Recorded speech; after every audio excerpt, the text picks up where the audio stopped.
Sementara itu pemirsa, keluarga korban melalui kuasa hukumnya Tumbur Aritonang membantah korban meninggal dunia akibat sakit jantung. Pasalnya luka lebam ditemukan di sekujur tubuh korban. Jadi kami tadi ngobrol sama tante korban, ditunjukin juga tadi ada video, memang ada luka-luka memar, lebam ya. Cuman itu harus dipastikan penyebabnya, makanya kita mungkin tunggu sama-sama. Kalau secara kasat mata dilihat memang ada luka lebam di sini, di tangan, di perut, hampir sekujur tubuh lah. Cuman itu penyebabnya apa saya belum bisa pastikan juga. Jadi kita sama-sama tunggu. Dari keluarga sih berkeyakinan enggak, itu bukan, memang ini murni. Dan pemirsa, untuk mengetahui lebih dalam terkait apa sebetulnya penyebab dan pemicu adanya tindakan keji ini, kita akan bergabung bersama dengan kriminolog, ada Mbak Hanifah Hasna di sana. Selamat siang Ibu Hanifah atau Mbak Hanifah. Selamat siang Mas Kepram, Mbak Zila. Ya Bu Hanifah, terima kasih sudah telah bergabung bersama kami. Ini STIP kembali lagi-lagi ada tindakan kekerasan dilakukan antar pelajaran di sana. Bahkan dalam 10 tahun terakhir sudah 4 kali terjadi penganiayaan di sana. Ini sebenarnya siapa yang salah di sana? Baik, kalau kita menanyakan siapa yang salah, pasti banyak sekali yang terlibat ya Mas ya. Tapi yang kita harus tahu adalah kenapa ini harus terjadi secara berulang.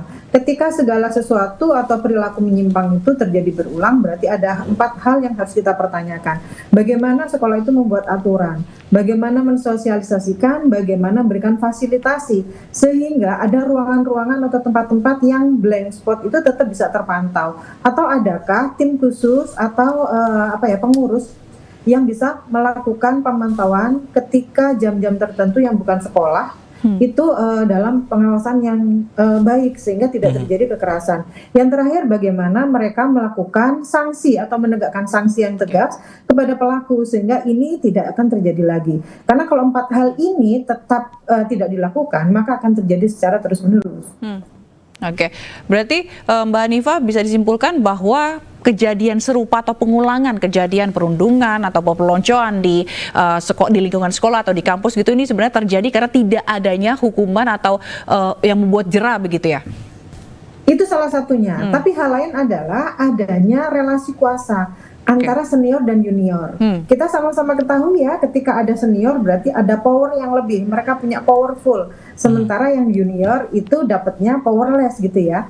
Dan mereka akhirnya ketika dalam kondisi seperti itu, mereka menormalisasi bahwa ketika aku sekolah di kedinasan, di mana di sana harus ada pendisiplinan, berarti aku harus rela atau bersedia diperlakukan seperti ini. Nah, ini yang melahirkan rule the game. Ketika sekarang aku mendapatkan perlakuan yang tidak baik, tahun depan ketika aku menjadi senior, aku bisa melakukan hal ini kepada adik kelasku. Hal inilah yang melahirkan para pelaku-pelaku kekerasan lagi di tahun-tahun selanjutnya dan tidak akan selesai. Selain itu, karena di sekolah itu atau lembaga itu kurang menangani kekerasan ini dengan serius, sehingga budaya kekerasan ini terus berlangsung secara terus-menerus. Oke, Mbak, ini kalau misalnya dari pihak sekolah ini mengklaim sudah menghapus budaya kekerasan di sana, apalagi terkait ini sekolah ini adalah kedinasan, apakah karena pengaruh budaya mengajar secara militer ini mempengaruhi pemicu adanya kekerasan itu kembali terjadi? Oke, biasanya Mas, ini terpisah dari pendisiplinan dari yang sudah dilakukan oleh sekolah.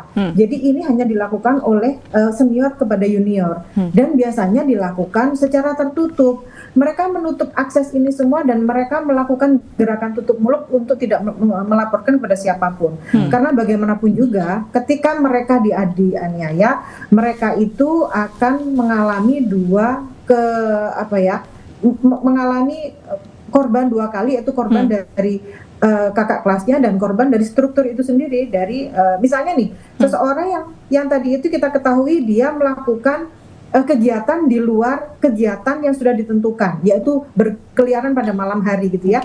Nanti kakak kelasnya atau seniornya itu berusaha menertibkan. Hal ini Mas yang biasanya berbeda dengan aturan-aturan sudah ditentukan tadi, sudah ada penghapusan kekerasan seperti itu. Baik, lalu apa kira-kira yang harus dilakukan agar kejadian ini tidak terulang lagi begitu? Apa yang harus jadi pencegahan begitu, baik itu dari pihak sekolah maupun dari orang tuanya?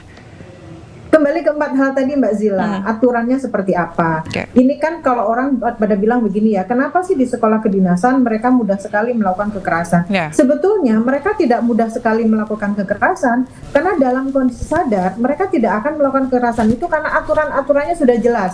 Ketika kamu melakukan kekerasan, kamu akan dikeluarkan dari sekolah ini.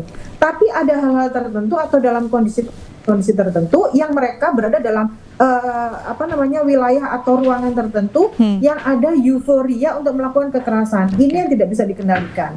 Jadi ada pertimbangan-pertimbangan tertentu dari kepribadian masing-masing siswa itu untuk melakukan kekerasan. Oke, baik, terima kasih banyak Mbak Hanifah Hasna selaku kriminolog ini atas informasinya dan juga perhatian juga untuk pihak sekolah agar tidak kembali terjadi kembali, dan semoga ini terakhir ya, tidak ada lagi di STIP Amin. kekerasan apalagi berujung dengan Dan di sekolah-sekolah lain ya kematian. Tante. Oke, baik.